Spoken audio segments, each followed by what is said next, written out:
so I was gonna do it anyway.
Going back to the Nether was weird. I mean, really weird. It's only been 4 years since the Nether update, and yet it felt indescribable seeing the Nether again.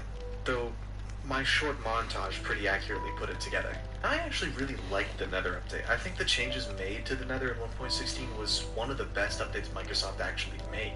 But the old Nether just has this feeling to it that the new one doesn't. There's no trees, there's no grass alternative. Most of your dangers are actually hazards like soul sand, lava, gravel, or fire. And the only sign of civilization is filled with your most dangerous threats. And the erratic terrain and red fog makes it feel like you're scaling someone's insides. It's exactly what it acts like. Hell. Despite my observations, I still got exactly what I needed, and I wouldn't be going back. Now I just needed ender pearls, one more diamond, and I'd be ready to chase down the dragon.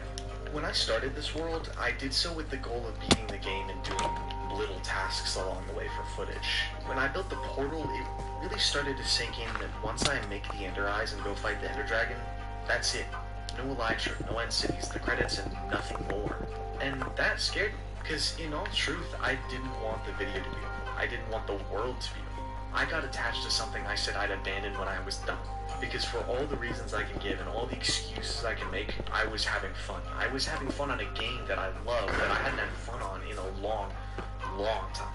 I was afraid to finish the game, but I still pursued the end.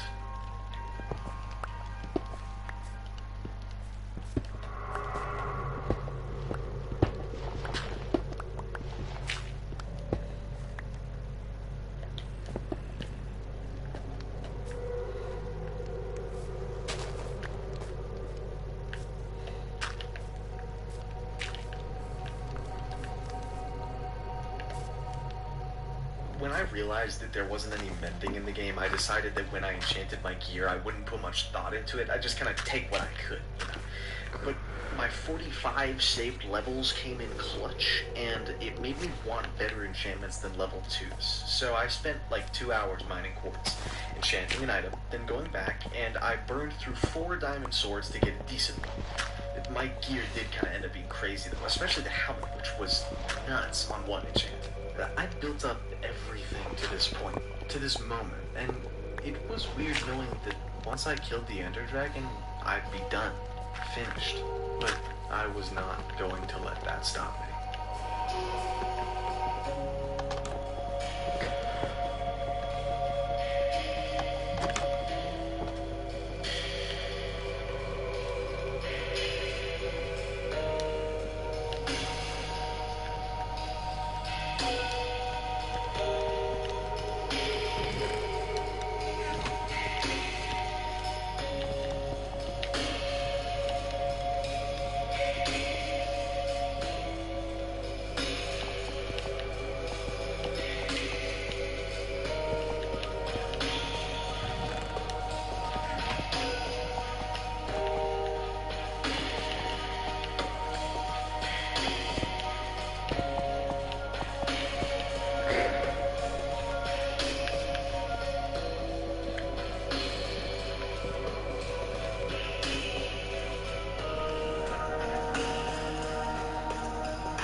And there I was, sitting at my desk, staring at my screen, seeing something I had seen over and over, but it meant something this time.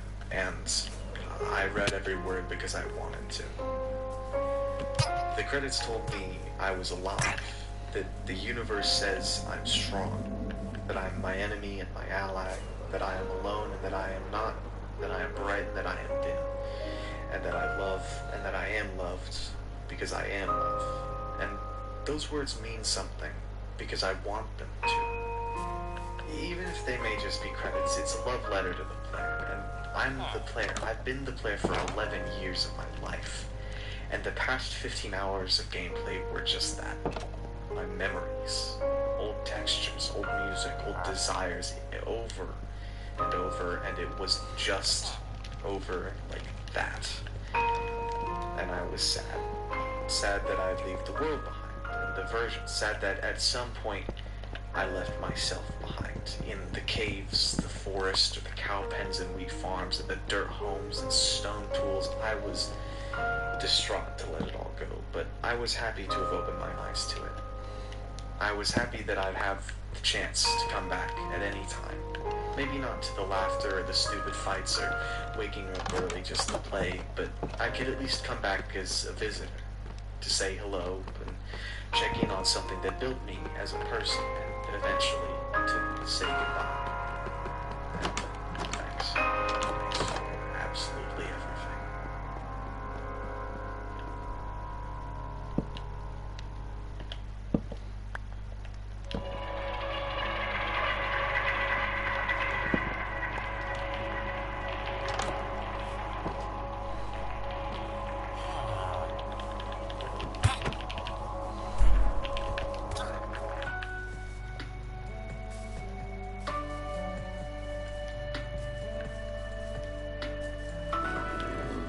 This video ended up going a bit off the rails, so I'll try to be a little bit cohesive here. I think the initial question began to matter a lot less the more I played. Of course, it would be extremely disappointing if I didn't decide on an answer, so I will. Like I said, there's been changes. Texture, music, generated structures, there's been hundreds. Everything about the game very slowly or rapidly changed over time. Recognizable or not, something's different no matter where you look. So, why do we ignore that the same is true for ourselves? Like I said at the start of the video, I got this game in 2013, and I was 6. And I'm not 6 anymore. The game isn't new, but I and the game have grown into different things, and I think that's good. The fact that Minecraft has made it this far and has had such drastic changes is incredible. The fact that we, as people, have made it this far is incredible. Growing is incredible. It is a great, outstanding, undeniably amazing thing that we grow and we change and we never stop doing that. And the sad truth is that we're growing. I outgrew this game. It isn't that it's a kid's game. It really is for anybody. It's just that it stopped being for me. And I'll always play with friends or family when the time comes. I'm mentally prepared for the next round as we speak, but all by myself, right? It hit this time, but it won't go next. With that being said, I think that wraps up anything I had left to say. If you made it this far, thanks. If you skipped to the end, fuck you. But you should also subscribe. I'll probably upload another video in like a year, and that way you'll catch my next low quality production. But filming this video was extremely fun. Editing was even more so. I didn't think I would even make this video as long as it is, but it's getting a little bit too long, so I should probably just roll the credits. I'll see you around.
for investment ideas?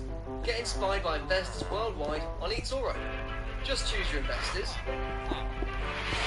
and copy their investment portfolios, their performances, their strategies, all yours for the taking.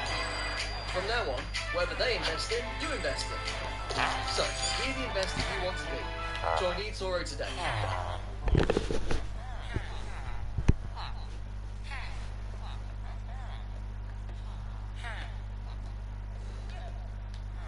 On November 6, 2014, the video game Minecraft was purchased by Microsoft for $2.5 billion. 5 years later, Minecraft became the most sold video game of all time, and it's had a long and complicated history. Join me as we explore all of it, Minecraft's most insane accomplishments, how it almost died, how it got revived, and what makes it the greatest video game of all time.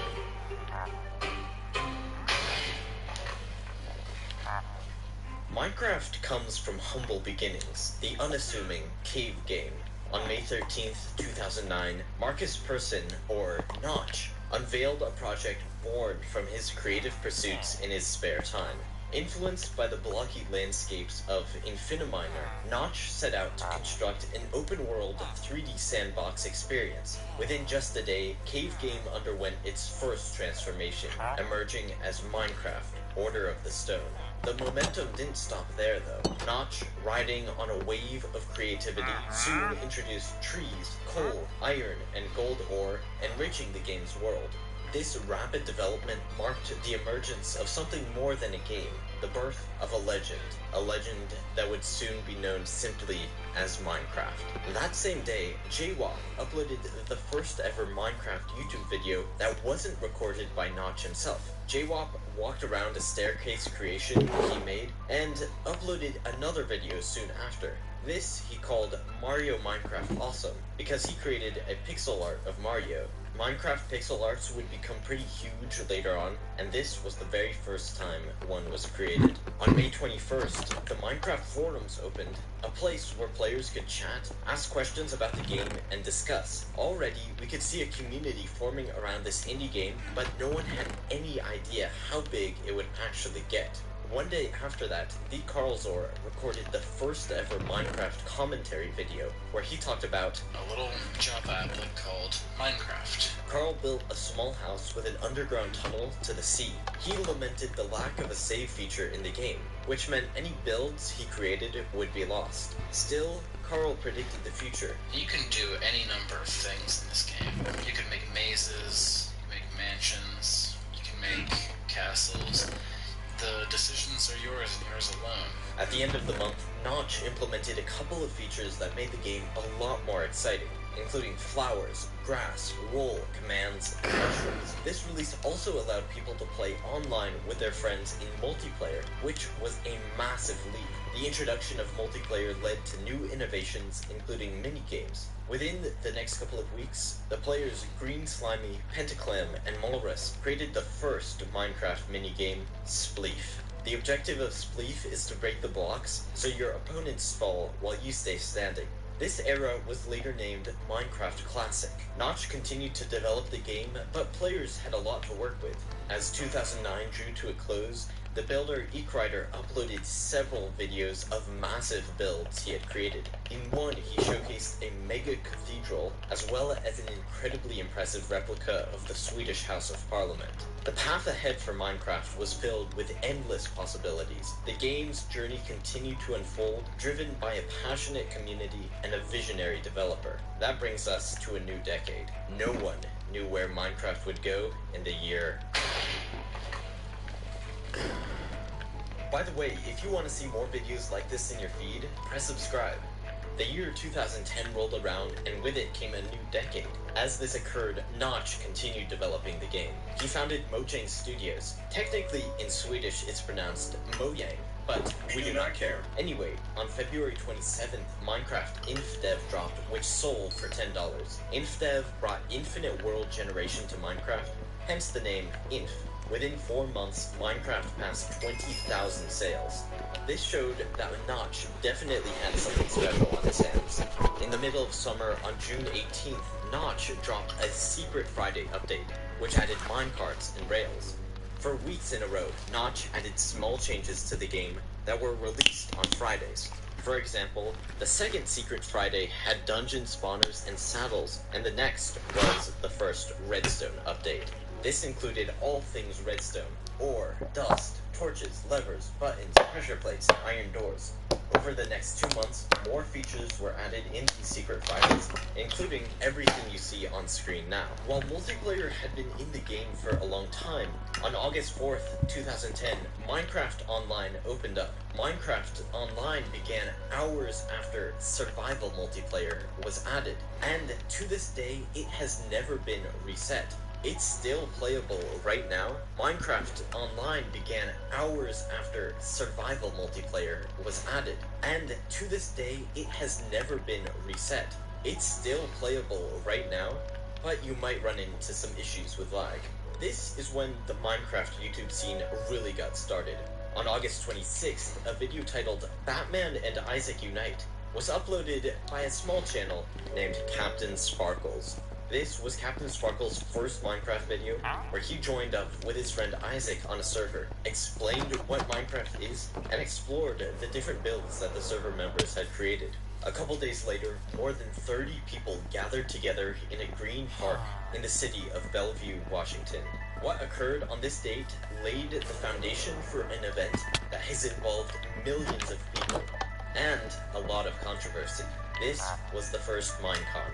The first Is where I sell my stylish outfits.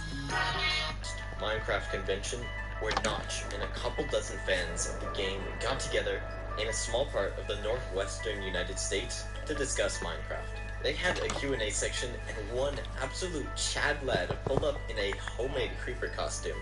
One day, I aspired to have as much confidence as this man. While all this was happening, though, something was occurring that was far more sinister. Have you ever been playing Minecraft and felt like you were being watched? Have you ever found inexplicable sand pyramids in the ocean?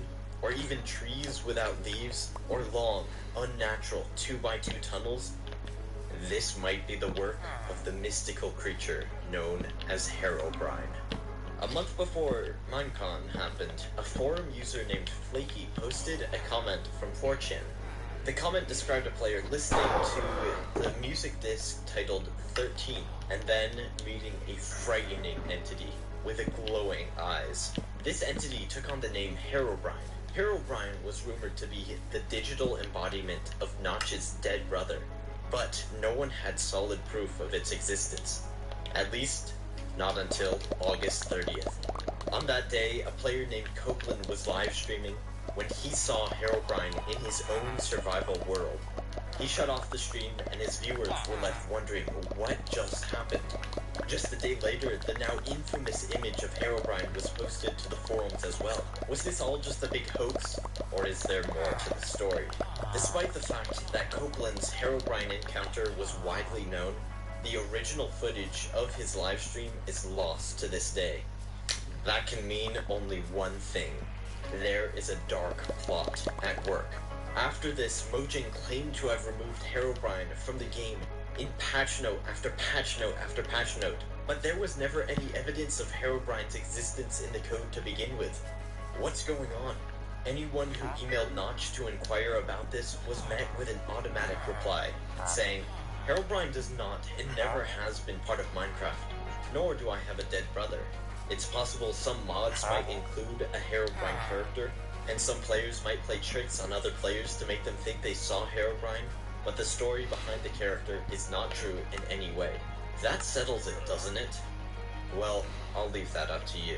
After all the Herobrine shenanigans went down, Notch dropped the last Secret Friday update on September 10th. This added compasses and server-side inventory saving. 8 days later, he released a Secret Saturday update, which added new paintings, the fishing rod, and the universal symbol for peace, crouching. On September 25th, the first Minecraft Let's Play was uploaded to YouTube. Let's Plays were a style of video where individuals commentated as they progressed through Minecraft. In this video aptly titled Welcome to Minecraft, the YouTuber C-Nanners explored his world and built a small shelter. This Let's Play garnered more than 9 million views. And I just collected 2 pieces of dirt. I spawn over here. So I'm gonna go over here and say hello to the cows. Hello, cow. 2 days later, a builder named Halcon did something that is still impressive to this day.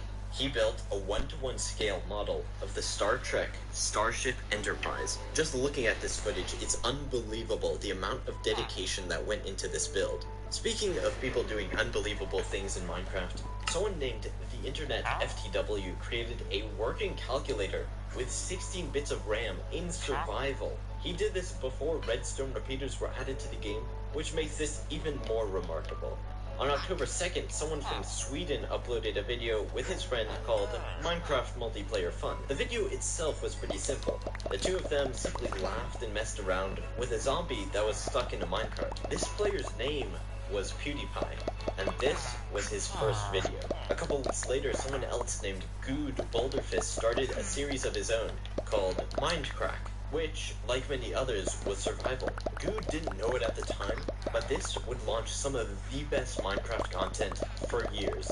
After Mindcrack got started, another player finished creating a replica model of the entire Earth. Pretty wild. And of course, because it was spooky season, something had to happen for Halloween. In early October, Notch announced the Minecraft Halloween update. The poster promised a brand new dimension, new monsters, scarier caves, torches extinguishing, new fish, bug fixes, jack-o'-lanterns, clocks, and more. It's been 13 years, Notch, and still my torches last forever. On October 30th, the update dropped and brought the Nether to the game, a dimension which can only be described as hell. This update also made it so skeletons and zombies can spawn with pumpkins on their head on Halloween. At the start of December, the skilled video game coder Jens Bergensten, better known as Jeb, joined the Mojang team. Jeb has had a monumental impact on Minecraft and is still one of its lead game developers to this day. Do you recognize this sound?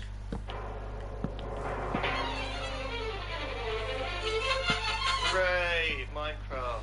This is from the first Minecraft multiplayer Let's Play from Lewis and Simon, better known as the Yogscast. Today, this video sits at more than 18 million views, and the Yogscast ran the most popular Minecraft series for a long time.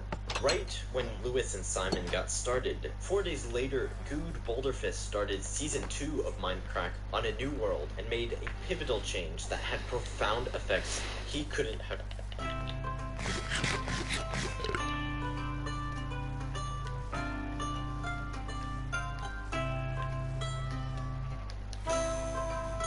Paramount Plus.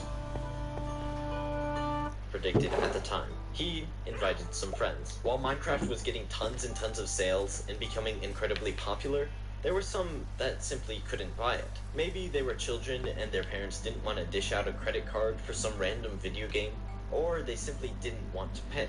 Because of that, a number of websites popped up with pirated versions of Minecraft. By far, the most popular of these was MinecraftForFree.com. The domain was registered on December 9th, 2010 by a guy named Dylan, and it was a fully playable version of Minecraft within the internet browser. How is this possible? Well, actually, for a while, Minecraft could be played through one's own browser, totally legit. This was done by logging into the official Minecraft.net website, but that internet capability made it trivially easy to create clones of the full version of the game. All one needed to do is copy the code, remove the paywall, and then connect it to one's own website. The story of Minecraft for Free ended in one of the craziest ways possible, and it involved a 3v3 tournament against Notch himself. But that wouldn't happen for another couple of years, during which time Minecraft for Free illegally operated. On the topic of sus occurrences, about 2 weeks after this, a couple friends, including Housemaster and George Bush 420, created a server of their own, called Two Builders, Two Tools, what's now The oldest anarchy server in Minecraft. Two Builders, Two Tools, or 2B2T, was modeled after a Gary's Mod server that George Bush and House had previously run. The rule of that server was, there are no rules, and translating this into Minecraft meant anarchy. 2B2T has had a long and incredible history, and I'll be covering more of that later on in this video. A couple days before 2B2T was created, something a lot more wholesome began. That was Ethos Labs' Let's Play. Etho was a skilled redstoner who gained notoriety for his various builds and tutorials, which included a boat dispenser, boat junction, and wood dispenser. On December 17th, Etho uploaded a video titled, It Begins. He could not have described it better. Etho's Let's Play is the longest running Minecraft Let's Play to date, and right now it has more than 580 episodes. Right around this time, Mojang released Minecraft Beta 1.0. This added throwable eggs to the game and doubled the price from $10 to $19.5. 2 days after that, the last update of the year dropped, Beta 1.1. This made Leaves Decay. Wow! Just as players were coming to grips with these new features, the calendar turned a page, ushering in a time of greater creativity and expansion in 2011. Picture this, the year is 2011. After a long day at school, you walk home, daydreaming about what you're going to build on your favorite Minecraft server. Once you grab a warm cup of hot chocolate, you log on to the game only to find your house destroyed. It's covered with lava, and is practically unrecognizable. That's what happened to players on the Space Monkey server and many others. The group of gamers known as Team Abolition was dedicated to the art of griefing. Griefing is the act of ruining someone else's base or build without their permission. Team Abolition's first victim was the Space Monkey server, which they griefed on the 9th of January 2011. They became so notorious for joining random servers and causing chaos that even mentioning the Team Abolition name in chat was enough to get you kicked from many servers. On January 13th, Mojang released update Beta 1.2, which added all of this. Less than a week after that, a skilled redstoner named Sethling uploaded his first video to YouTube. Welcome back, Sethling here. He showcased an advanced minecart build and continued to make redstone builds and tutorials, and eventually became one of the most prominent YouTubers in all of Minecraft. The next day, another highly technical individual did something very, very, very impressive. His name was Nate Vinikonis, and he somehow brought his cat into Minecraft. Nate hooked up his Xbox Kinect to the game, and through some digital wizardry, was able to mirror the image the Kinect was capturing within Minecraft. I can hardly wrap my head around how this is even possible. In the middle of February, a YouTuber named ChimneySwift11 uploaded the first video in a long-running series he called The Minecraft Files, where he built a Pueblo home. Soon, Beta 1.3 released, adding beds and repeaters to the game, which made it significantly easier to make large-scale redstone builds. As March rolled around, 3 magnificent things were added to Minecraft. The first was called Minecraft, the second was called Clark, and the third, Sweden. Yeah, I'm talking about the music.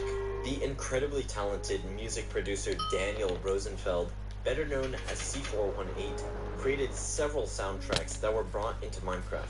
While many video games play music for certain levels or distinct events like the boss fight, Minecraft did something different.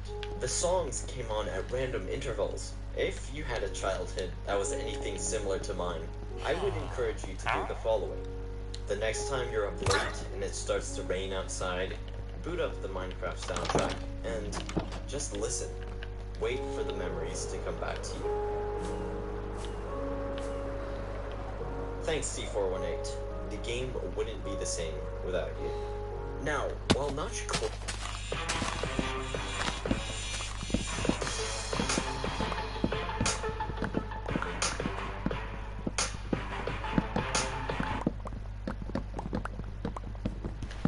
claimed Minecraft generated infinitely, this isn't entirely true. The Minecraft world is too large for anyone to ever run out of room, but it does have a limit. If a player travels too far from their spawn point, their world actually starts to break down. If, for instance, you manage to walk exactly 12,550,824 blocks, you would discover the Farlands. The Farlands are unnatural terrain generation that mark the edge of the known world. Something called Perlin noise is the reason the Farlands generate at exactly that distance. Perlin noise is used to make random generation look more smooth, which Notch did, making Minecraft worlds appear more natural. The Perlin value Notch used for Minecraft is 171.103. Multiply that by 12,550,824, and it's the 32-bit integer limit. So, because the noise value increases every block away from spawn, at 12 million blocks, world processing breaks down. A small Let's Play YouTuber named Kurt J. Mack heard about the Farlands and decided to try reach them in survival Minecraft. But he had no idea how daunting of a challenge this would actually be. Kurt titled his series Farlands or Bust, set out from his home, and started the long journey. What's crazy is he did this in Minecraft before sprinting was even added.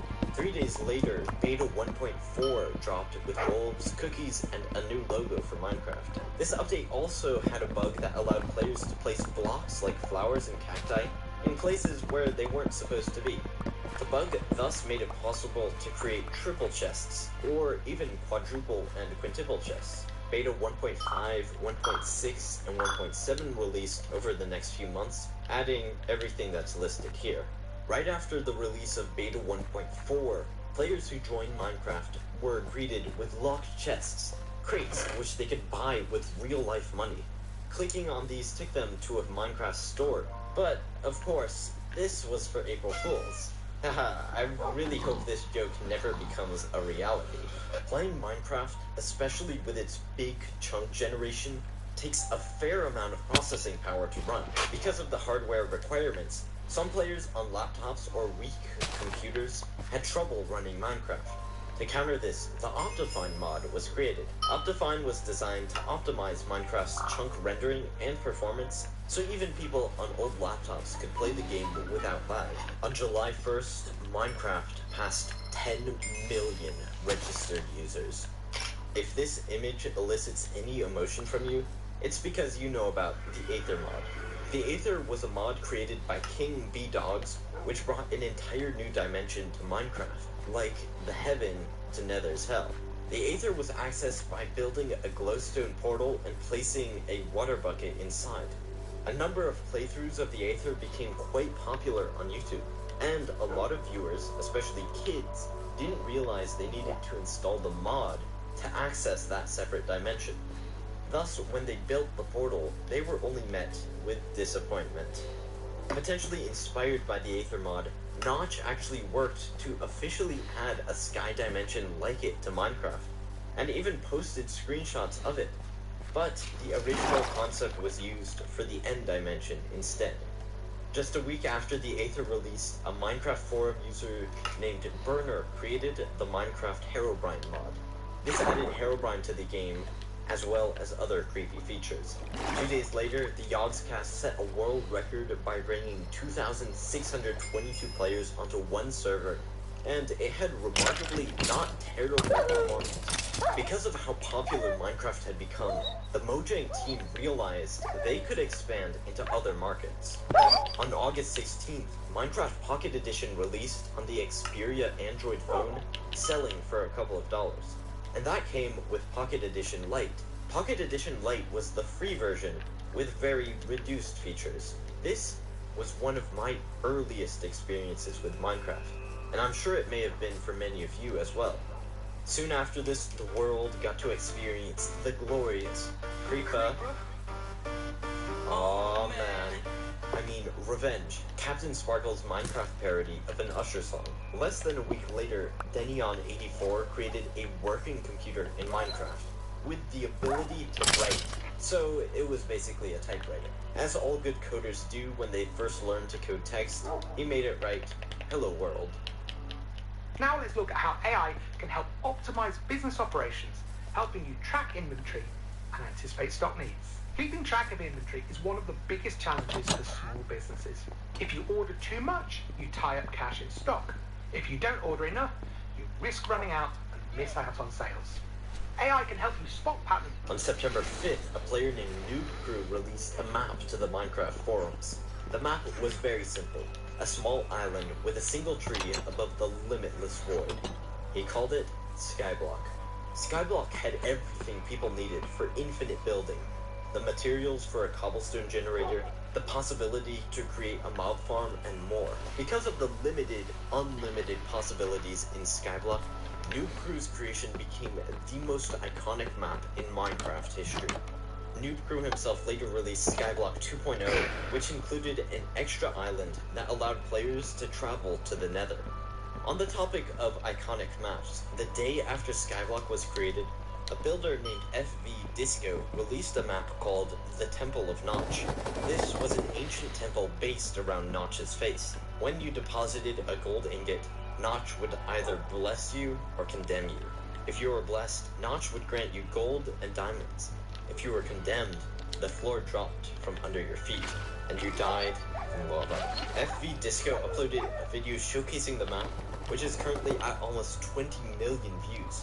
One comment says, trying to find this, Herobrine, and building the Aether portal without actually installing the mod were the top 3 disappointments of video game history. On September 14th, the Adventure update dropped, which was the most controversial update Minecraft had seen. The Adventure update added Endermen, villages, strongholds, melon, caves, spiders, swamps, more structures. Creative mode was officially added in this version, but it had been added and removed a couple times before this, and the hunger system. The reason why the Adventure update was so hated was partly because of the hunger system, and partly because of the New World generation. Notch smoothed out generation, but he may have made things a little too smooth. For this reason, there's a group of players who play Beta 1.7.3, the last update before these changes were added. That group is active even today.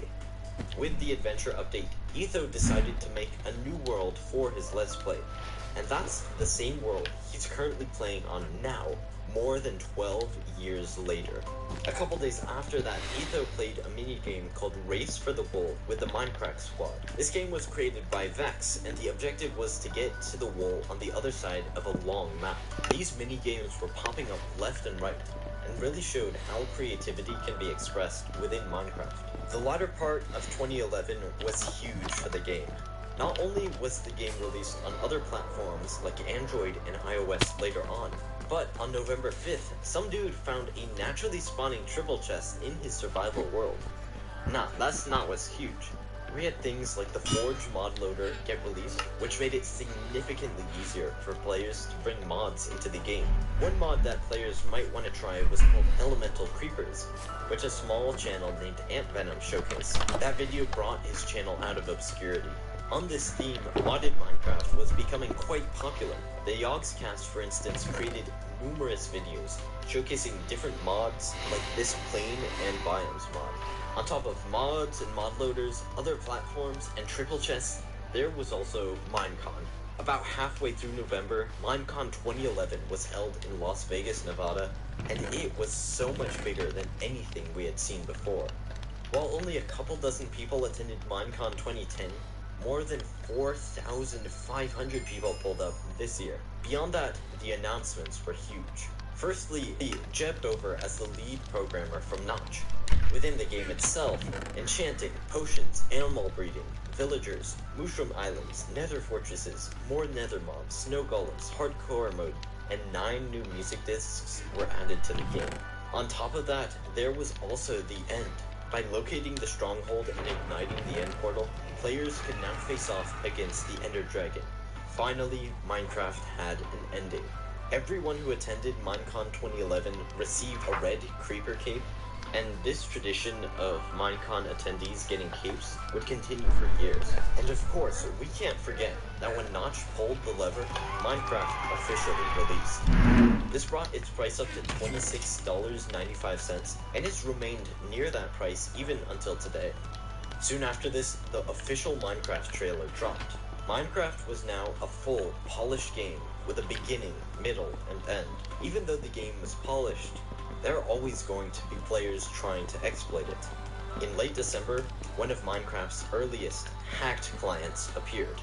This was Nodus, a cheat client that allowed the user to activate various hacks like Nofall, Fly, X-Ray, Nuker, and more. On multiplayer servers, hackers possessed massive, unfair advantages over other players. Because of this, a plugin called NoCheat was created to counteract clients like this one. Hacked clients and anti-cheat systems have been at war back. Were you cooking? Yeah, Were you burning? Yeah, it burnt on me, but I just aired out the place a minute ago. Oh no, it's alright. I just couldn't figure what it was. What did you burn? It was them, you know them weird things you bought ages ago? That you meant to put in oil? That's what. They're Yeah. fucking Okay. rotten. Okay.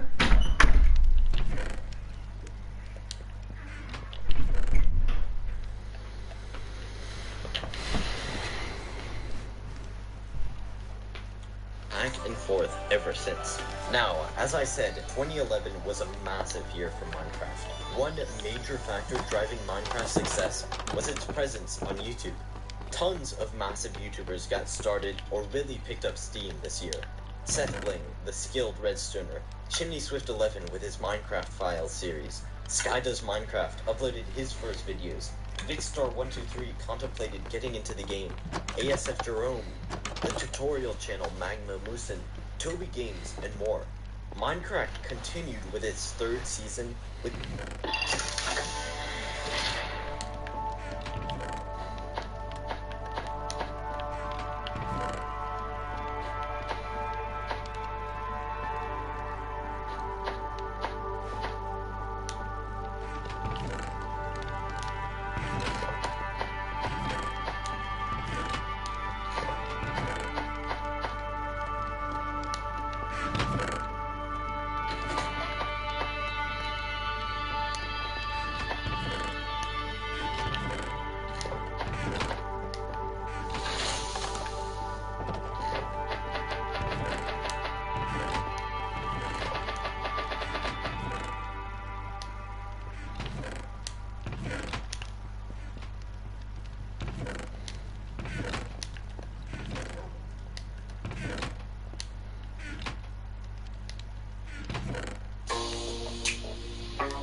Real short movies and TV.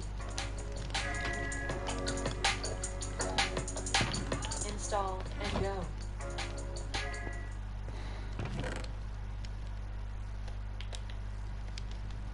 the iconic players Nebris, Baj, and BOO. On top of that, the Yogs cast kept pushing forward in full force. Tons of different players were making incredible builds, custom maps, creative minigames, and crazy mods, all in this one simple game. If 2011 was a big year for Minecraft, then I don't know how to describe what was on the horizon. A year that would not only continue the momentum, but also catapult the game into even greater heights of innovation and popularity. Welcome to 2012. On January 12th, Mojang dropped update 1.1, adding spawn eggs, beaches, and super flat worlds. In mid-February, Minecraft and Legos officially partnered. This was a pretty obvious move, because Minecraft and Legos are pretty similar in concept. They're both blocky and buildy, and I still remember one of the Minecraft Lego sets I had. Almost a week after that, Good Boulderfist brought a couple Minecraft players together for a mini-game he called Ultra Hardcore, or UHC for short. The four of them spawned in a world with the goal of killing the Ender Dragon. What made this difficult was the fact that if someone died, they couldn't come back. Not only that, but Good brought in a plugin that disabled natural health regeneration. As a result, the only ways to heal were through golden apples or potions. They ended up getting obliterated by mobs, so they weren't successful in killing the dragon. UHC became a massive deal later down the line though. That same month, the Shotbow PvP server was created. PvP stands for player versus player. Shotbow pioneered the hardcore factions game mode, a more extreme version of the factions game. In factions, players in a multiplayer server are able to claim land and build bases. People are unable to build or break blocks in areas others have claimed, but they can raid them using TNT cannons. So that's factions.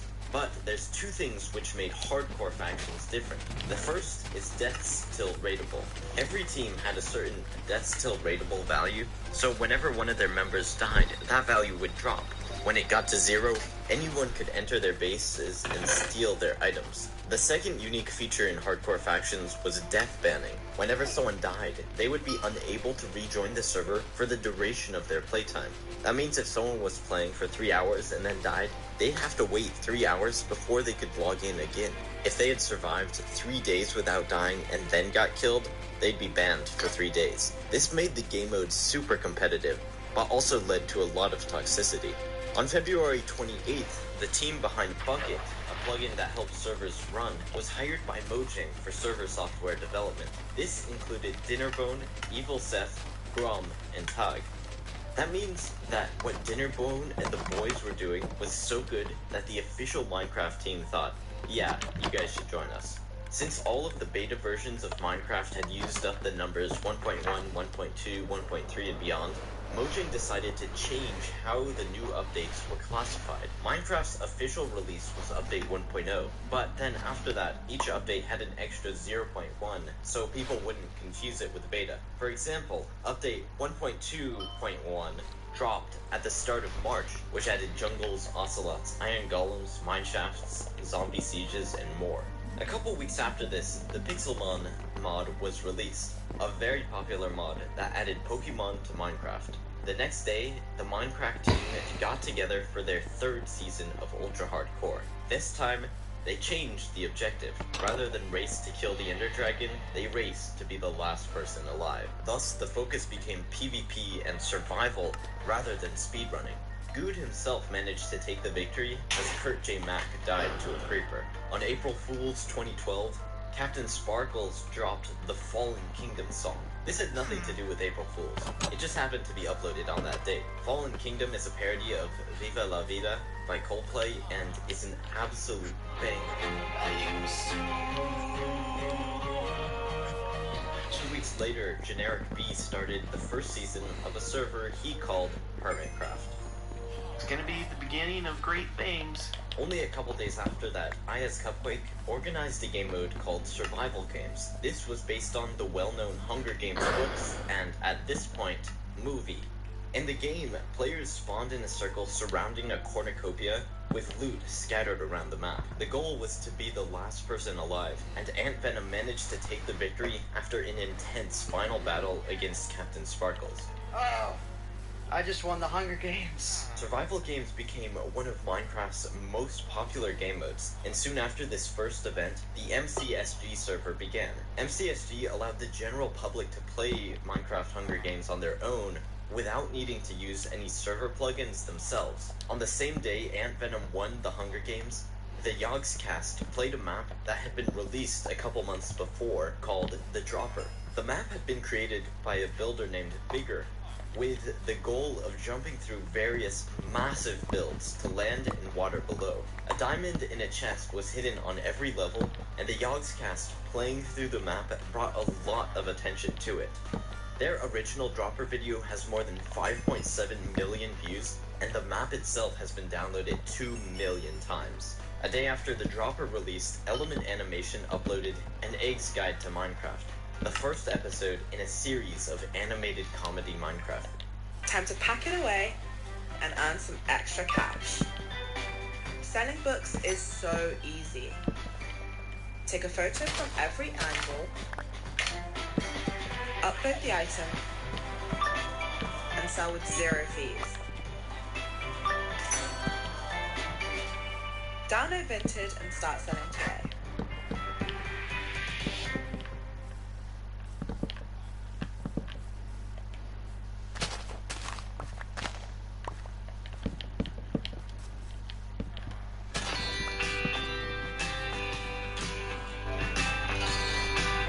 Plus.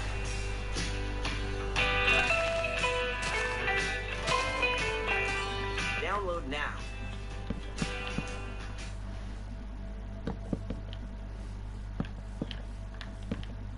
Yes. Your name is Jason. Shut up. Now, do you remember the Minecraft for Free website that let people play a pirated version of Minecraft within their browser? Well, one day Notch emailed Dylan, the owner, demanding he immediately take down the website. Notch threatened to get his lawyers involved, so Dylan had to act quickly to avoid a lawsuit. He and his friend Storm Surge contemplated how to most effectively approach the situation. So Dylan responded, challenging Notch to a 3v3 game of Quake. Team Abolition's best players versus Mojang's best players. The proposed stakes were if Team Abolition won, they'd get Minecraft caves. If Mojang won, Team Abolition would hire a dubstep artist to make a track in Notch's honor. 10 minutes later, Notch accepted the deal. Within a week, they got into a Quake match and Mojang cleared the floor. So, Team Abolition hired the dubstep artist to create the track, fittingly titled Humiliation.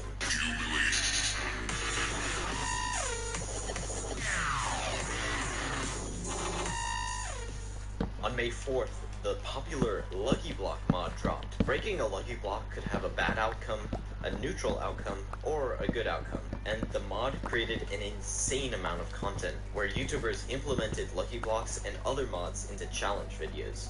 A day later, Seth Bling released a custom map loosely inspired by Skyblock. He called this Skygrid, where the players spawned in the middle of one block, and random blocks around the map spawned in a grid. Because you could jump from block to block and collect all the resources you need, it was possible to beat the game. Seth Bling was popping off around this time because he soon released a comedy sketch called Bite Size Minecraft. He voice acted as Steve, and Element Animation did the animation. Guys, look at him. Yes, very impressive, I think. Before that happened though, Minecraft was officially released on Xbox 360, marking another step for Minecraft domination across every platform. Minecraft YouTube was going strong. On June 29th, Captain Sparkles uploaded his 500th video, in which the builder Topmas renovated his treehouse for his Let's Play series. That same day, a map creator named Hypixel constructed a minigame called The Walls, where 4 players spawn in 4 separate quadrants. After 15 minutes, the walls dropped and players fought. I wouldn't be surprised if you were, as a kid, scared by the video I Found Herobrine Minecraft Pocket Edition. The user Space Waffle brought Herobrine into Minecraft Pocket Edition and had a crazy reaction to troll people.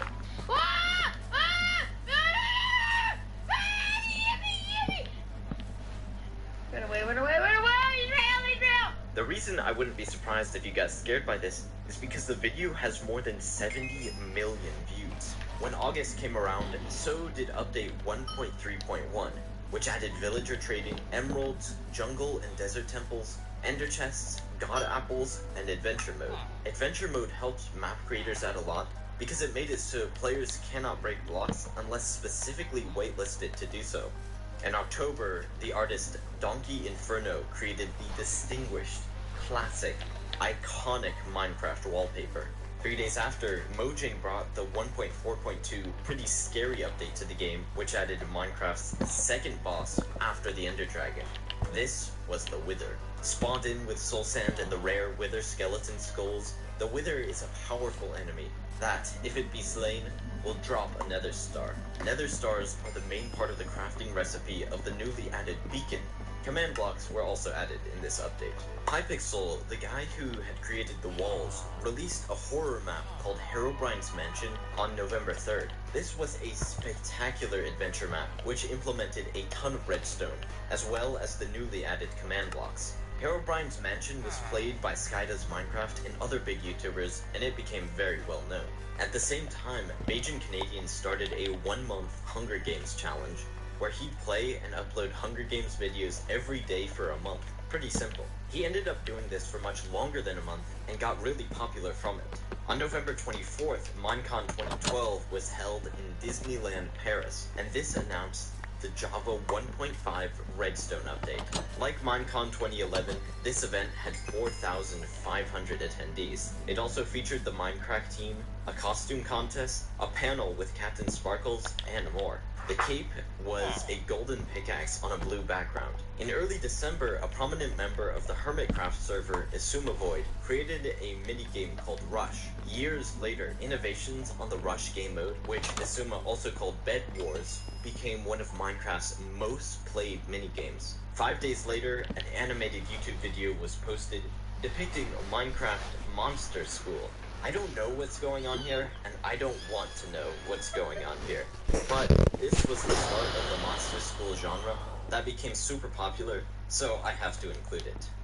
That same month, the CubeCraft server released with mini-games including Hunger Games, Factions, and Skyblock.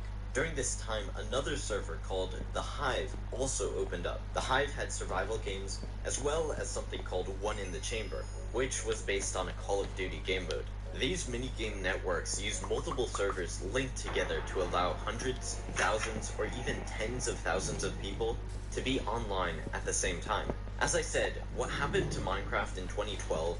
If you work with Edge as your browser, you always have a co-pilot with you and handy to support you where you are at. So in this example, I will share with you a Word document. I have opened it in the browser, where I have my Office 365, so I have a personal account. I don't have Copilot in Word, but I do have Copilot in Edge to support me. So as it is in the browser, top right corner, I have my Copilot right there. Here I have a sidebar where I can now ask Copilot to either help me summarize this document, or actually, in this scenario, I will ask Copilot to create an ABC questionnaire. So to create questions based on the information in this document. So this way, I always have Copilot with me. It can support me on any page I am at. It can access and it can look at the information based on the actual page, but still it can also access information out on the internet. I just need to help specify which information I am looking for. Either the page I'm at, internet, or a combination. So this is one of the scenarios where Copilot will always be with me, even if I don't have Copilot in Word. I still have it there to support me on my everyday basis. Let's take another example of how we can work with Copilot in Edge. So in this next example, we will take a look at the Founders Web. Is wild. This year saw the start of a number of popular YouTubers like iBallistic Squid, Log.zip, and Bajan Canadian. There's also ZexyZek, who was well known for his trolling. Popular MMOs, famous for his mod showcases, and Stampy Longhead, who uploaded super wholesome content from Minecraft Xbox 360. Other popular YouTubers really came into their own, like Captain Sparkles, who got up to more than 500 total videos. There was tons of content to make with all the creative minigames that came into the fold during this time. Those include UHC, survival games, Seth Bling's TNT Olympics, The Walls, Herobrine's Mansion, and Rush. Many of these games could be played on online servers, which really took off this year, those being Shotbow, MCSG, The Hive, and CubeCraft. These servers allowed anyone to play tons of those minigames without needing for people to host their own servers or set up different plugins. As 2012 drew to a close, Minecraft's total estimated revenue counted more than $211 million, all based on the mining and crafting ideas of one Swedish gamer. But the revenue would only increase in the year 2013. While 2012 saw a number of popular multiplayer servers get started, 2013 is when multiplayer began to pop off. 2013 was also Minecraft's most popular year to date when it comes to Google searches. The game was on the up and up, and it showed no sign of slowing down. The coders at Mojang continued to work tirelessly to bring new content to the game, and they released this content in snapshots, as covered by Isuma Void. These snapshots were test versions where players could find bugs and glitches, and also review the features before they were fully released. On January 24th, the Mineplex server opened up with two minigames. The first was called Castle Siege, and the other called Bridges. Mineplex actually bought out another server called Nautilus, which brought with it the minigame Dominate. Mineplex later named it Champions, which became quite popular. Whenever these servers released with new minigames, a slew of YouTubers like Captain Sparkle joined to play the games and get content out of them. The server-YouTuber relationship is mutually beneficial, as the servers get free advertising and the YouTubers get free content. The next month, the Hive dropped another couple minigames, including the Herobrine and Trouble in Mineville.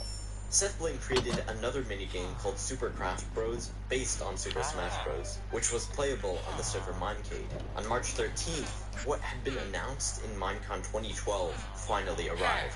The 1.5 Redstone update. This added tons of redstone items that allowed people to create much more complex redstone builds. On the 24th, the minigame called Skyblock Warriors was created.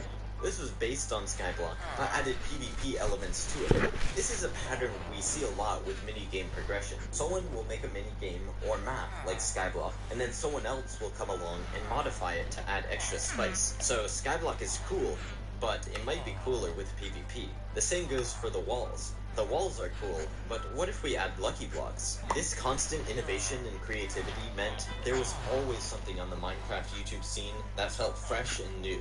Now, what could be more fresh than new minigames? How about an entire new game to begin with? On April 1st, 2013, Mojang announced Minecraft 2.0.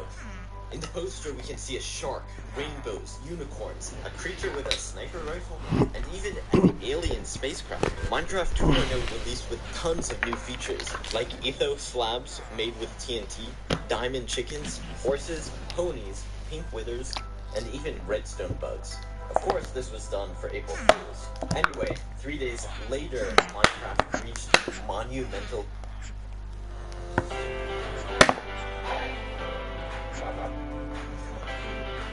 achievement of 10 million sales. Now, something else that kept things fresh was collaborations between YouTubers. For example, Skydoes Minecraft made a Cops and Robbers video with ASF Jerome, Bayesian Canadian, Sunday, Noahcraft, and Gizzy Gaza. Viewers were able to watch their favorite YouTubers interact with one another, adding another fun element. On March 13th, the builder Hypixel created his own multiplayer server, fittingly called Hypixel. Soon after the Hypixel server was created, the Walls minigame released on there. People could join Hypixel and play the Walls without needing to boot up a new world every time they wanted to play a new game. Around this time, a PvP server called Bad Lion opened up as well. Bad Lion was super competitive and had game modes that let players fight each other and practice their combat skills against one another. Later on, Bad Lion would add an ELO ranking system. If players fought each other and then won, their rating would increase, and if they lost, it would decrease. Bad Lion could then match players based on their skill levels. Not even a week after that, Element Animations started their popular series, Villager News. The police are everywhere! Are you seeing this? No. I'm a helicopter. On June 2nd, Boo Boulderfist began Minecraft Season 4 with all of these YouTubers. And just 2 days after that, the same group hosted their 11th season of Ultra Hardcore. The Minecraft team brought in a special guest. See a name tag right away. It's Dinnerbone. Uh-oh, it's Dinnerbone. Dinnerbone and his coworker Grum's Minecraft accounts were flipped upside down because it's funny, and using a name tag to name any mob one of those names also flips them upside down. Anyway, back to the UHC. Dinnerbone was killed off pretty early, but he was so impressed by UHC that he added it to Minecraft officially. Dinnerbone created the /game rule natural regeneration command, so players could disable natural regen without needing to use plugins. Partway through June, Asumaboy took over as the server operator for Hermitcraft, and they started their second season. One notable player who joined is someone you might be familiar with, the Redstone genius Mumbo Jumbo. On July 1st, the 1.6.1 Horse update added horses, leads, coal blocks, and carpets to the game. A couple weeks after that, a YouTuber called The Camping Rusher played on a prison server. Prisons is a game mode where everyone is trapped and forced to mine large chunks of blocks where they can earn money and access better mines. The next month, the Camping Rusher started his own server called the Archon, with factions, prisons, and skyblock. This wouldn't be the last time a YouTuber would start their own server in order to capitalize on their audiences. A little bit before that, though, the builder Rigolo created the incredibly massive Imperial City. This map was downloaded more than 1 million times because of how crazy it is. In August, Mindplex released One in the Quiver, which was a ripoff of The Hive's One in the Chamber, which was a ripoff of Call of Duty's One in the Chamber. Less than a week after that, Hypixel released Vampire Z. Vampire Z is a game mode where players and vampires face off against one another. With their new minigames, Hypixel was becoming very popular, as 9 days after that, they hit 10,000 concurrent players. While that was happening, Captain Sparkles uploaded the sequel to Fallen Kingdom, an original song called Take Back the Night. The song was written and performed by Tryhard Ninja, and the music video was animated by Slamacow. Like Fallen Kingdom, this one's a banger. In early September, one YouTuber named DanTDM created this lab. Both the lab and DanTDM became iconic for his mod showcases.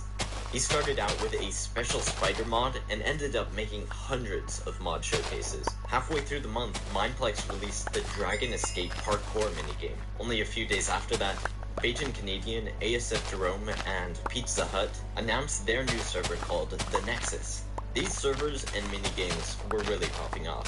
Seth Flynn created Build Battle and joined the Mindcrack SMP in early October. Later that month, update 1.7.2 dropped, titled The Update That Changed the World. This added 11 new biomes to Minecraft, including the Mesa and Megatitas. Soon after that, Mojang hosted Minecon 2013 in Orlando, Florida. More than 7,500 people attended, and they all received a piston on a green background cape. This event is also the origin of the glorious clip. Next question on this left side. I was wondering, what's the recommended amount of dedicated RAM I should have to a server? So, I mentioned that the Yogscast did the dropper back in April of 2012. It took them 6 episodes and close to 2 hours to complete the whole map. 19 months later, the speedrunner Illumina did it in 6 minutes 48 seconds. 2 days after that, 17 new music tracks were added to the game. These were split across the main screen, creative mode, the nether, the end, both during the Ender Dragon fight and after, as well as during the credits. C418 was able to capture the atmosphere of each of these situations perfectly. The creative mode music is upbeat and imaginative, while the music for the Nether is empty and desolate, reflecting the loneliness of that dimension. Finally, there's the music for the Ender Dragon. Rather than have typical boss music, C418 played sections of all the Minecraft soundtracks, with them getting more and more distorted. That is something unique to Minecraft, and makes the end fight a little sad and nostalgic, rather than triumphant. There are Easter eggs hidden within this music, and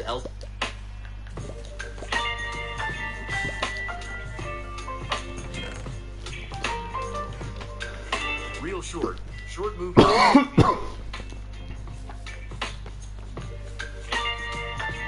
Install it now.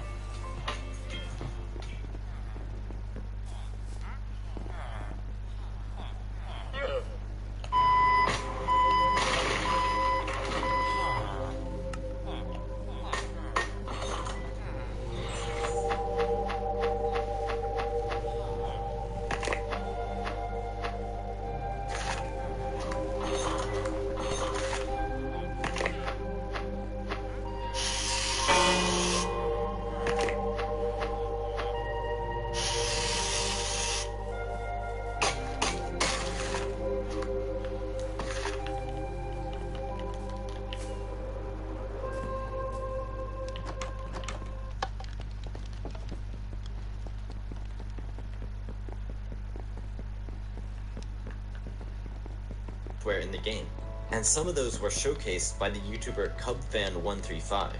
He uploaded the first video in his popular series, Things You Possibly Didn't Know About Minecraft, on November 25th. The next month, Minecraft released on the PlayStation 3, and 2 days later, Mojang released Minecraft Realms. Realms are an easy way for people to have their own Minecraft servers that are built into the game itself. There's no need to use a third-party host to bring your server up. Minecraft will do all that for you if you pay the fee. Minecraft was bigger than it had ever been in 2013. There were more searches for the game than ever before, and the influence of YouTubers on this cannot be overstated. Minecraft YouTubers were bringing in millions and millions of new viewers to the game who would then go out and purchase it for themselves. That exactly described my situation. I watched tons of Minecraft videos before my parents purchased the game for me. These videos generally can be placed into a couple of categories. The first was Let's Plays, both vanilla and modded. For instance, Lachlan and Preston Plays began a Let's Play with the mod pack Crazycraft towards the end of the year. There's also map playthroughs like The Dropper and Seth Bling's Pile of Bodies. Then we have custom minigames such as Seth Bling's Death Swap or Build Battle. Then survival multiplayer servers like Minecraft and Hermitcraft. Also in the multiplayer scene are online multiplayer games such as the Hunger Games and Factions. This was a time of creation and competition, of building and battling. But could that be topped in the next year of 2014? Compared to previous years, not so much happened in 2014 in the realm of game updates. There was only one big update to Minecraft, but the game itself made headlines with something that happened in the realm of business negotiation for one simple reason. Well, actually, for 2.5 billion reasons. Minecraft's Google Trends popularity was slightly lower than its peak in 2013. That being said, there's no question that millions of people were still playing the game and watching it on YouTube. For example, Seth Bling celebrated 1.5 million subscribers in February 2014 with a map he called 15 Seconds. On March 9th, a Japanese speedrunner named Taro Kitchen killed the Ender Dragon in 45 minutes, 7 seconds, setting a world record. Not many people had tried to speedrun Minecraft before this, but Taro Kitchen marked the first step in a massive wave that wouldn't crest for another 8 years. Taro Kitchen himself had his spot overtaken by another runner, but later this year he reclaimed that record. Also in March, Bad Lion dropped its own ultra-hardcore game mode. Up until this point, players were forced to organize their own UHCs by inviting participants days in advance on the forums and on Reddit. But Bad Lion cut out the middleman and did so with massive success. Bad Lion was somehow able to efficiently bring in several hundred players into one server at a time, with minimal lag, all playing the same UHC. Like its PvP scene, these UHCs became incredibly competitive. During this time, 2 classic animated videos dropped, those being Slamacow's Witch Encounter and Element Animation's Creeper Rap. Element Animations are the guys behind the well-known Villager news series, and on April Fool's 2014, every player changed into a villager, and Minecraft's sound effects were replaced with Villager news sound effects. It's pretty cool that Element Animation's series was so popular that it made it into the official game, albeit for April Fools.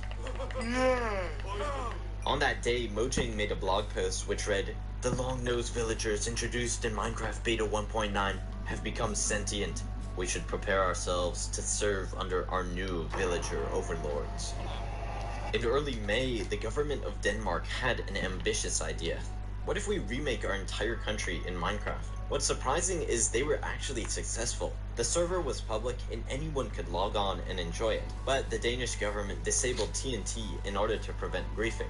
Unfortunately, they forgot to disable TNT minecarts, so a bunch of American Minecrafters joined, blew stuff up, and placed American flags everywhere. Suffice it to say, the Danish government in order to prevent griefing. Unfortunately, they forgot to disable TNT minecarts, so a bunch of American Minecrafters joined, blew stuff up, and placed American flags everywhere. Suffice it to say, the Danish government did not appreciate this invasion on their sovereign territory and shut down the server. On May 16th, popular MMOs pioneered a new video style that hadn't been seen much on YouTube before. A mod showcase challenge. Pat and Jen spent 15 minutes gathering resources from the Ruins mod, then fought the mutant zombies. This series launched the popular MMO's channel into the stratosphere. Halfway through June, Notch tweeted something that made a lot of people rage.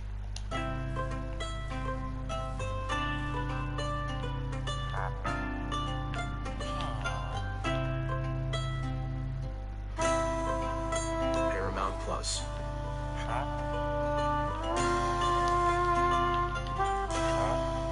Install it now.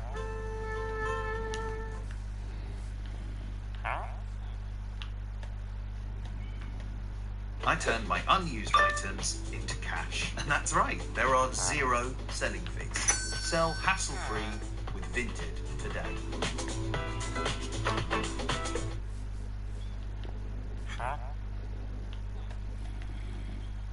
Their eyebrows. He wrote, "Anyone want to buy my share of Mojang?"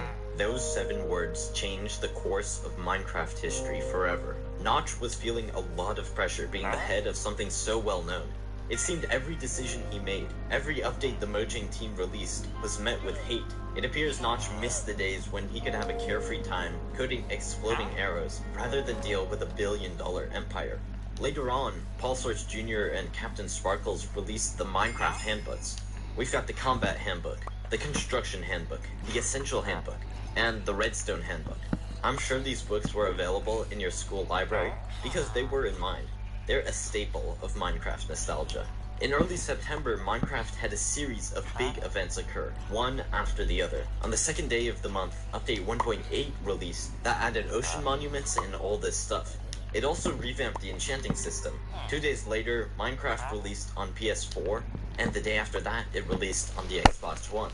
Now Minecraft was present on every single major gaming platform. It's needless to say that Minecraft was popping off on all of these. It was obvious that Minecraft was extremely popular, but many didn't realize how profitable it actually was until Microsoft decided to purchase Mojang for $2.5 billion.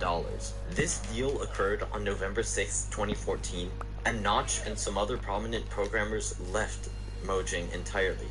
Notch walked away with over $1 billion in cash and has since become less and less associated with Minecraft's IP. When Microsoft went through with the deal, it was hard to tell if it would pay off. Still, millions of people were dedicated to the game to an incredible degree. This was true in single-player and multiplayer. Speaking of, because of Bad Lion UHC's release back in March, a number of players rose to prominence with their PvP skills. One such player was named Huakui, who created highlight reels from his UHC games. Another is Ex Nestorio. Between these two UHC legends, it was hard to say which of them was better, but on December 7th, the two of them faced off in the middle of a game. This encounter was dubbed the 1v1 of the ages. Did someone take a photo of these documents right now? I'm gonna die. Dang it! Oh my gosh, what a good fight! After a hard-fought battle, Huawei came out on top with just 1.5 hearts to spare. In late December, Hypixel released their own take on the UHC game mode with UHC Champions. This was less like regular Minecraft UHC because of the great number of custom crafts and perks. While these large servers were super popular, a lot of people were still playing either single-player or survival multiplayer with friends.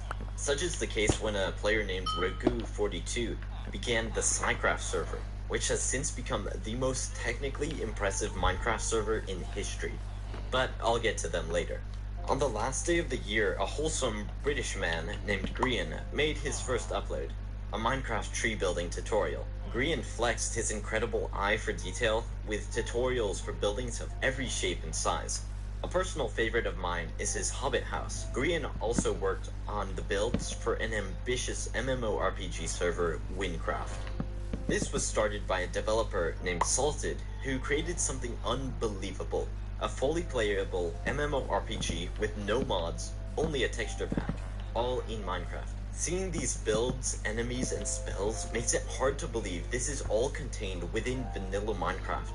This seems like a fully fledged video game.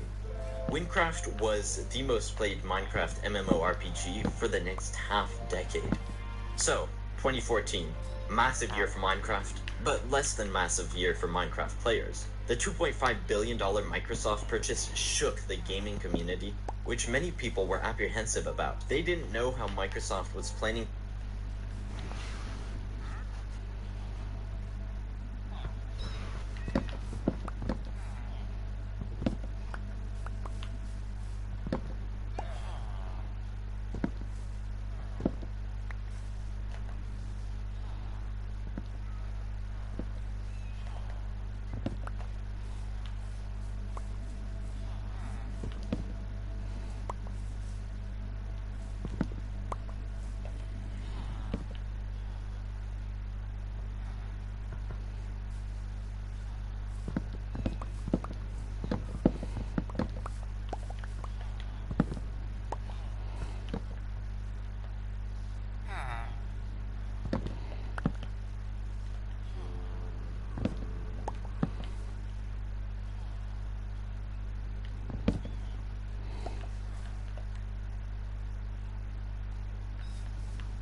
To change the game, but it seemed, at least for now, that things would stay as they were. Mining, crafting, building, surviving on single player, making mod showcases for YouTube, vibing on multiplayer servers, and creating custom maps. For example, the Diversity 2 parkour adventure map. If people wanted to see what Microsoft had planned, they would have to wait for the year 2015. Just to prove that people were still doing what they'd always been doing, in January of this year, Mineplex hit a world record of 34,000 concurrent players online at one moment. This truly shows the demand for multiplayer minigames was wild. In early February, Preston Plays and another YouTuber named Woofles started their own faction series on the server they own called Cosmic PvP.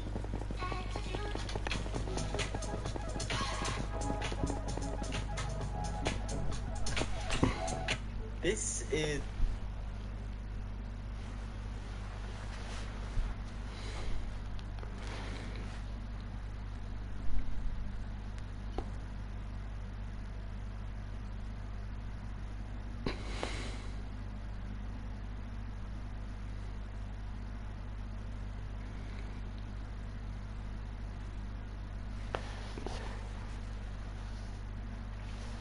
is representative of a slightly less savory trend in Minecraft servers, the pay-to-win phenomenon. Pay-to-win servers are servers that sell ranks, kits, perks, and loot crates, often for exorbitant amounts of money.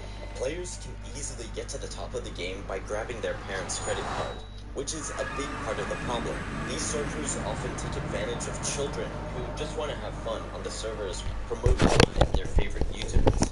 Most of these Minecraft servers were super pay to win, but they lost a lot of their revenue when Mojang started enforcing the EULA. Mojang felt that server owners shouldn't be selling anything that would give players a tangible advantage. As Notch himself stated, "I don't even know how many emails we've gotten from parents asking for the $100 back that their kids spent on an item pack on a server we have no control over." After this, many servers shifted the way they monetized.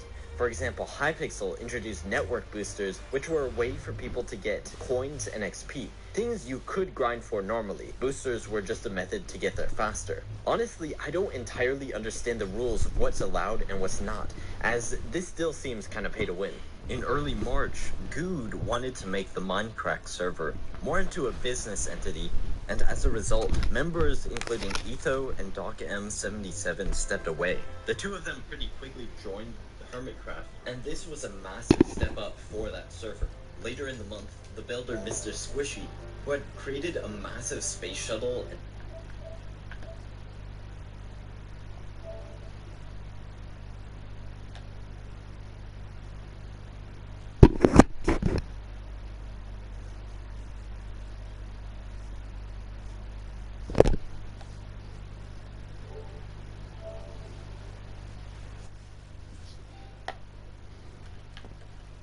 Eiffel Tower back in 2011, created a fully working Pac-Man game within Minecraft using command blocks. 10 days later, Mojang released a new snapshot revolving around the theme of love.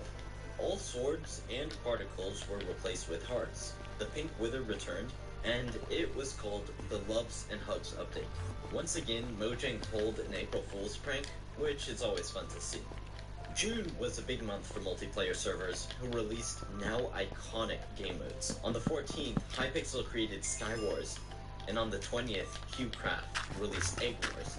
It's fascinating to trace back the lineage of these minigames, because Skywars is a modified version of Skyblock Warriors, which was a modified version of the original Skyblock map that New Crew built all the way back in 2011. That same thing applies to CubeCraft. The Egg Wars game mode, where players fought each other, acquired gear with resources from an item generator, and had to break each other's eggs in order to prevent them from respawning, is very much like a Sumovoid's Rush minigame. That same day, a group called the Flu Network recreated the entire world of Harry Potter in Minecraft in a playable storyline.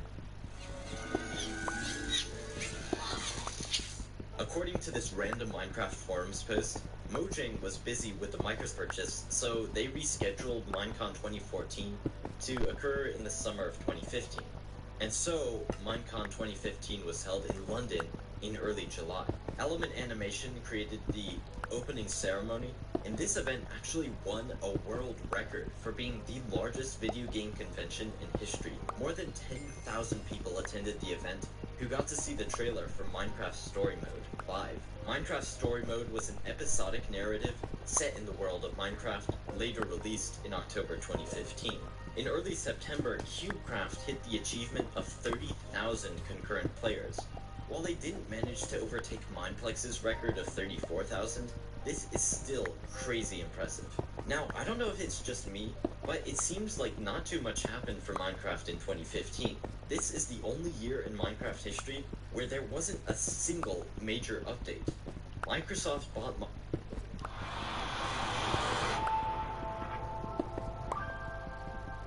Minecraft and what? Did nothing with it? Sure, we got the announcement of Minecraft Story Mode, but not much else. Maybe it was a good thing that things were quiet though, because the next update Mojang released would be the most controversial in Minecraft history. Put on your hazmat suits and join me as we discuss the intricacies and controversies of 2016. Mojang made another big announcement in January 2016, Minecraft Education Edition. Wait, Minecraft can be educational? This would be an interactive system designed for learning, featuring a code builder, chemistry, physics, and more. Honestly, I don't entirely understand how this system works, but SlimeMD speedran it, so that's pretty cool. On January 11th, Hypixel broke Mineplex's world record by bringing on 45,869 concurrent players. They also achieved 8 million unique logins, meaning 8 million people logged into Hypixel at one point or another. Later that month, Hypixel activated their cheat detection system called Watchdog that immediately banned hundreds of players. Watchdog bans people in waves and has since blacklisted millions of accounts. This is part of the server's ongoing war against hackers. It's during this year that the Vape client released, which became one of the most used Ghost clients in the game. Ghost clients are hacked clients that give the players unfair advantages like extra reach or aimbot without getting detected by both cheat detection systems and other players watching. Vape was incredibly customizable and allowed people to hack right up to the edge of what could pass off as legit. People take their Minecraft PvP seriously. Very seriously. Especially on servers like Badlion. This meant that when Mojang released the 1.9 combat update, the community was furious. Before we get into why, know that the update wasn't all terrible. 1.9 revamped the Ender Dragon fight, added Outer End Islands, End Cities, and Elytras. It also brought subtitles, igloos, custom arrows, the second hand, new command blocks, and more. The changes to the end were really cool and definitely added a lot of spice to that dimension. But that didn't at all sweeten the poison that was the new combat system. 1.9 fundamentally changed how Minecraft PvP worked. Rather than need to spam click and use an intricate system of fishing rods, eggs, or bows to try put opposing players into hit combos, this new system involved attack cooldowns. Suddenly, axes were the most powerful weapons in the game, and people could make shields? This new shield combat seemed slow and boring, and players were livid. This update caused a fracture that split the Minecraft community in two. Servers such as Mineplex, Hypixel, CubeCraft, and Badlion didn't want to update to the new version.